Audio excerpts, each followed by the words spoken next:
Glass وال سے باہر دیکھتی شرمینا کو تیز برستی بارش نے خوف سا محسوس ہو رہا تھا۔ شیشوں سے بارش کے ننھے قطرے ٹکرا کر بہنے لگے تھے، جیسے کسی کی آنکھ سے بہتے ہوئے آنسوں کی طرح۔ دیکھتے ہی دیکھتے وہ ننھے قطرے تیز دھاردار بارش میں تبدیل ہو گئے تھے۔ بارش بڑی زور سے ہو رہی تھی، بڑی زوردار بارش نے جل تھل سی مچا دی تھی۔ سیڑھیاں بجاتی ہوا اب چنگارنے لگی تھی۔ خوف کی ایک لہر شرمینا کے وجود سے کسی بجلی کی طرح سے گزری تھی۔ بارش سے اسے ہمیشہ ہی خوف آتا تھا۔ لان میں لگے درخت تیز ہوا سے زور سے کبھی دائیں اور کبھی بائیں جھک رہے تھے، جیسے جیسے بارش کی روانی میں تیزی آتی جا رہی تھی شرمینا کی دھڑکنیں بھی بڑھتی جا رہی تھی۔ بادل کی دہاڑتی آواز سن کر وہ کانپ سی گئی تھی، اب خوف زدہ بھی تھی۔ جب احتشام نے اسے عقب سے اپنے حصار میں لیا تھا، دبی سی ایک چیخ شرمینا کے منہ سے برآمد ہوئی تھی، لیکن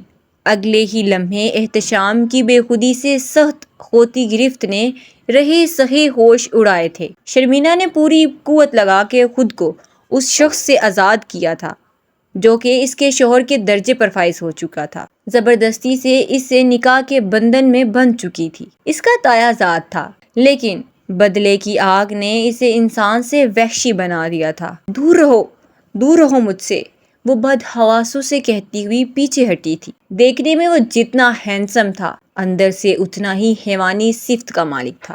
اس کی ہیلز گرین آنکھوں میں اس وقت وحشت تھی، دیوانگی تھی، جنون تھا اور غصہ تھا۔ وہ اس کی طرف بڑھ رہا تھا، اسے بازو دبوچ کر کمرے سے باہر لے جانے لگا۔ شرمینا چیختی چلاتی رہی، لیکن اس ظالم سیاد نے اس کی ایک نہ سنی۔ سیڑھیوں سے گھسیٹتے ہوئے شرمینا کو نیچے اتار رہا تھا۔ احتشام کے قدموں کا مقابلہ کرنا شرمینا کے بس کی بات نہیں تھی، اسی لیے وہ سیڑھیوں پر توازن برقرار نہیں رکھ پائی۔ پاؤں پھسل گیا تھا، گرنے سے گھٹنے پر زوردار ضرب لگی تھی، لیکن احتشام پر تو جنون اور ضد سوار تھی۔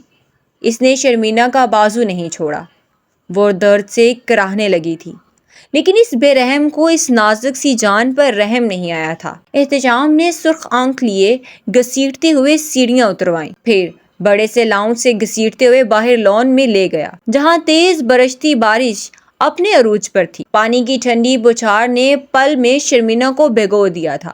مجھے دھکا دینے کی جرت بھی تم نے کیسے کی شرمینا؟ آج رات تم اس برستی بارش میں گزارو گی، غصے سے وہ پھنکارتے ہوئے بولا تھا۔ شرمینا کی جان لبوں پر آئی، رنگت فک ہوئی تھی۔ شرمینا کو لان میں دھکیل کر وہ واپس لاؤنج کی جانب بڑھنے لگا۔ وہ روتی بلبلاتی احتشام کے پیروں میں پڑ گئی۔ مجھے مت چھوڑ کر جائیں، مجھے بارش سے خوف آتا ہے۔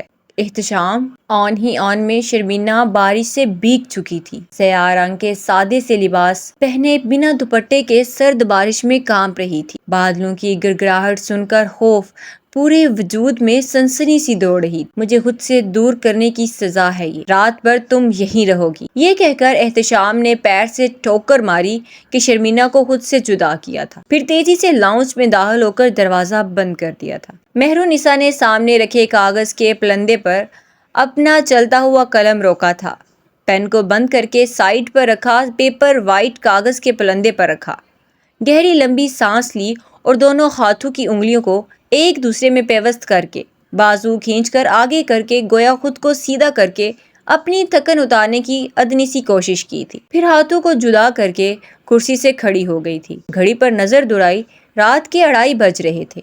نیند کی شدت سے آنے والی جمائی کو ہاتھ سے روکا، کمرے میں صرف لیمپ کی روشنی ہی پھیلی ہوئی تھی۔ رائٹنگ ٹیبل پر اٹھ کر لیمپ آف کیا، مدھم سی روشنی باہر لاؤنج میں جلتے ہوئے بلب سے اندر کمرے میں آ رہی تھی۔ اتنی روشنی تھی کہ وہ کمرے کی ہر چیز بآسانی دیکھ سکتی تھی۔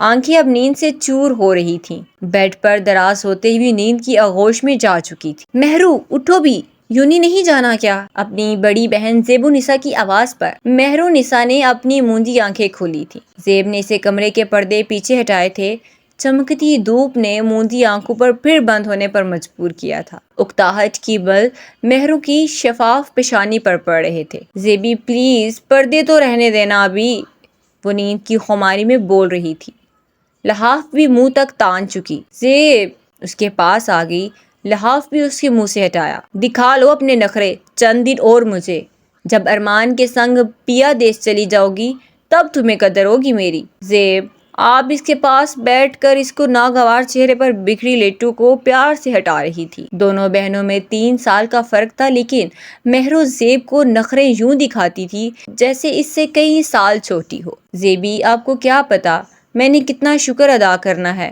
آپ کے جانے پر۔ آپ جائیں گی تبھی تو موم کو میری قدر ہوگی، ورنہ میرے کام تو کسی کو نظر ہی نہیں آتے۔ بات زیبی ہی نظر آتی ہے۔ مہرو نسا کے جواب پر زیب نے حفکی سے اس کے کان کو کھینچا تھا۔ اتنی تنگ ہو مجھ سے مہرو؟ زیب نے آنکھیں دکھائی تو وہ مسکرا اٹھی۔ دونوں باہیں زیب کے گلے میں ڈال کر اسے اپنے ساتھ بیچ کر بولی، آئی مس یو۔ بس اب دل کو بہلانا بھی ہے نا، میں فریش ہو کر آ رہی ہوں، بس ایک گلاس دودھ کا گرم کر دے، ناشتہ نہیں کروں گی۔ یہ کہہ کر مہرو اٹھ کر واش روم چلی گئی اور زیب اس کے کمرے سے باہر نکل کر کچن میں چلی گئی۔ شہوار صاحب کی 2 ہی بیٹیاں تھیں، زیبو نسا اور مہرو نسا۔ کنسٹرکشن کا بڑے پیمانے پر کام تھا، نام بھی بہت کما چکے تھے۔ 5 پارٹنرز مل کر ایک بڑے پیمانے پر کنسٹرکشن کے ٹھیکے پر کام کرتے تھے اور اپنی انویسٹمنٹ بھی کرتے تھے۔ بڑے بڑے اپارٹمنٹس اور شاپنگ مال بنا چکے تھے، پیسوں کی ریل پھیل تھی، ڈیفنس میں شاندار بنگلہ تھا۔ زیب اپنے خالہ سعد سے منسوب تھی اور مہرو کا شاید فی الحال کوئی ارادہ نہیں تھا۔ صبح یونیورسٹی جانے سے پہلے مہرو نے ڈرائیور سے پوسٹ آفس پر گاڑی رکوا کر اپنے ناول کے مسودے پوسٹ آفس کے ذریعے ایک نامور ڈائجسٹ میں رسال کیے۔ پھر ہی وہ یونیورسٹی پہنچی تھی۔ اس کی سب دوستیں اس کے ناولز کی دیوانی تھی، لیکن فضیلہ تو جیسے عشق کرتی تھی۔ مہرو کو دیکھ کر اس کی طرف لپکی تھی۔ ہائے مہرو، نیکسٹ اپوائنٹمنٹ کب کرنا ہے؟ احتشام تو میرا کرش بن گیا ہے۔ ہیرو تو وہ ویسے ہی تھا، کیا خوبصورت ہیرو ہے، کسی انگلش مووی کا جگمگاتا ستارہ لگتا ہے، ورنہ پاکستان میں کہاں پائے جاتے ہیں۔ ہیلز گرین، ایز سفید رنگت، چوڑی پیشانی، گال پر مسکرانے پڑتے ہو ڈمپل۔ ہائے مہرو میری جان، جب بھی احتشام کے سین پڑھتی ہوں لگتا ہے واقعی مردانگی ختم ہے اس پہ۔ فضیلہ کا بس نہیں چلتا تھا کہ ناول کے اندر جا کر احتشام نامی فرضی ہیرو کا ہاتھ پکڑے کورٹ میرج ہی کر لے۔ مہرو کی اتراہٹ میں مزید اضافہ ہو رہا تھا۔ یہ تو کچھ بھی نہیں، آگے آگے دیکھو کیسے سیدھا کرتا ہے شرمینہ کو۔ ایک ادا سے مہرو نے آگے آئے بالوں کو ہاتھ سے جھٹکا دے کر اپنے لمبے بالوں کو پیچھے کیا تھا۔ ویسے بڑی کوئی ڈیڑھ سی ہیروئن بڑی ہے تم نے، ایسی بھی کیا ضد ہے کہ ماں باپ کے پاس ہی جانا ہے؟ ماں باپ کی عزت خراب ہوگی ہے۔ ارے یہ نہیں دیکھ رہی کہ کیا ملا ہیرو اس کو؟ فضیلہ کو ناول کی ہیروئن پر غصہ آیا تھا۔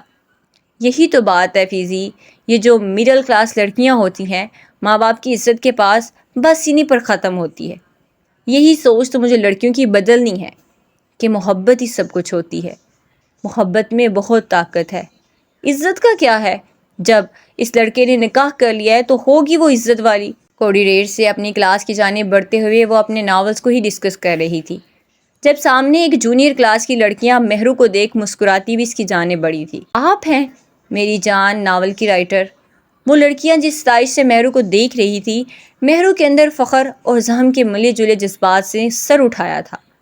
جی ہاں، اندر سے دل شاد تھا، لیکن باہر سے کچھ لاپرواہی سی دکھانے لگی۔ ہائے، پچھلے شمارے میں آپ کی تصویریں چھپی دیکھی تھی، ناولز کے نام کے ساتھ۔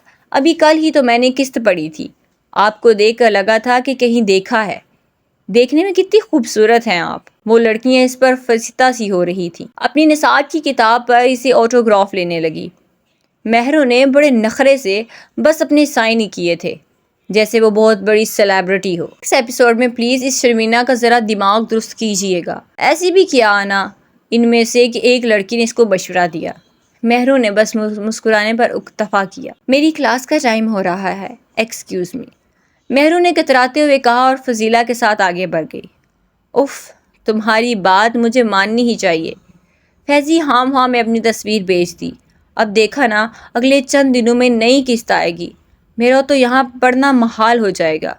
غرور کا رنگ مہرو پر بڑی تیزی سے چڑھ رہا تھا۔